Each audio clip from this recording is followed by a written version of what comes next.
L'industrie redémarre peu à peu. Avec le fer des mines de Hunza et le gaz de Hassim et Saoud, on produit de l'acier en Algérie dans les hauts fourneaux de El Jar, tout proche de la frontière tunisienne. L'immense aciérie a presque 100 ans. Elle a besoin d'une remise à niveau, et en attendant mieux, le site peine à sortir assez pour la construction métallique du pays. Des ronds à béton, des fils pour machines. Cette usine pourrait faire à terme la fortune de la région d'Annaba. Autrefois, la région était même la première en Méditerranée pour ses produits miniers.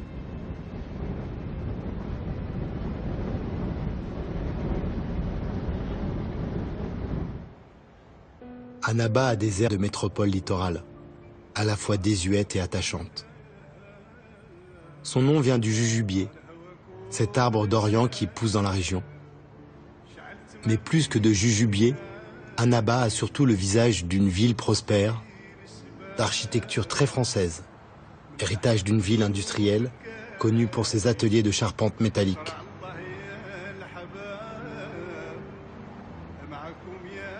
La ville s'appelait alors Beaune. C'était déjà une jolie ville.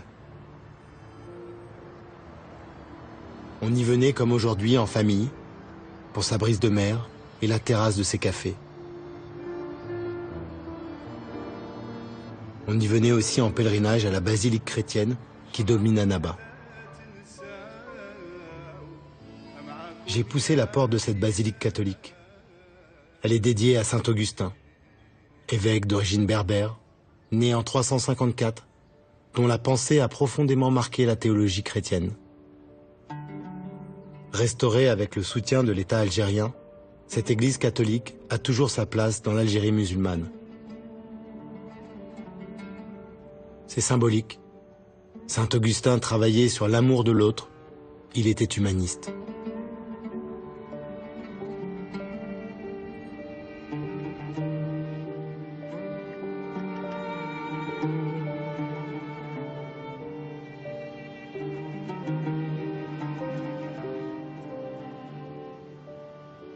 J'ai poussé jusqu'au port de pêche d'El Kala. C'est une madrague, un joli quai avec une église oubliée et 2 clochers tendus vers le ciel. On venait y prier avant de prendre la mer.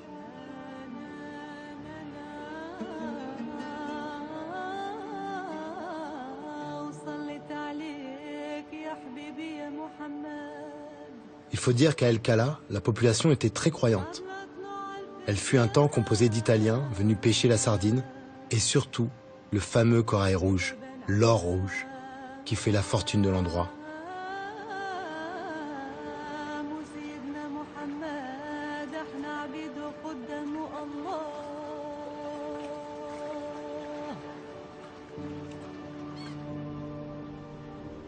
Le petit cimetière sur la colline sent encore un peu l'Italie. Il regarde la mer.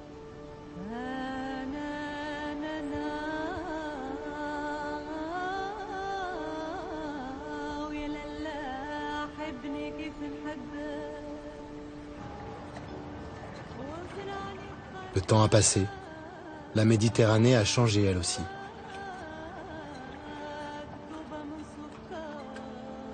On pêche encore la sardine, mais le poisson se fait plus rare.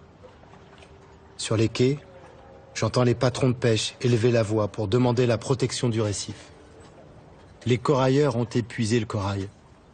Et avec lui, la faune marine, les bancs entiers de poissons qui se nourrissaient dedans.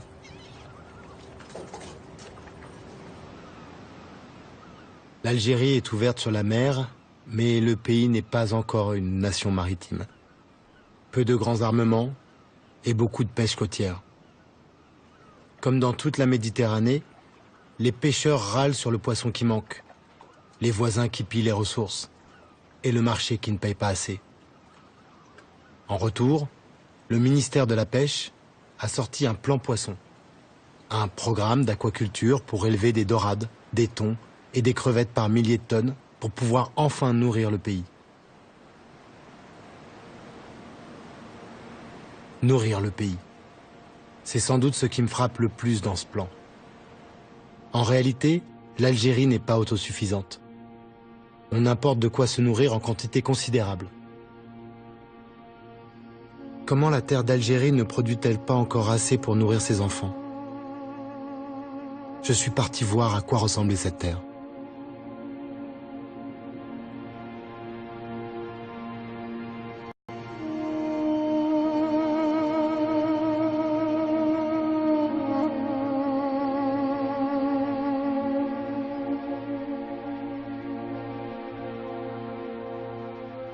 Tout près d'El Khala, il y a une zone humide. Ce sont des marais immenses. La zone de Gerbesh Senhaja.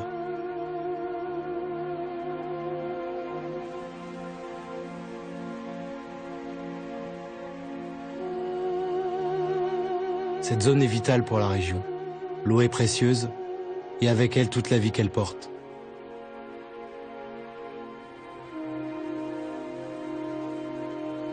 Gerbes est une réserve de biosphère, inscrite à l'inventaire mondial. Elle abrite le milieu vivant le plus productif du pays, contient des espèces innombrables de plantes et d'animaux. La richesse des terres agricoles de la région d'Annaba vient de cette zone humide. On produit ici des haricots verts, du maraîchage. Tout est fait à la main. Près de 11 millions d'Algériens vivent de l'agriculture. Un tiers de la population.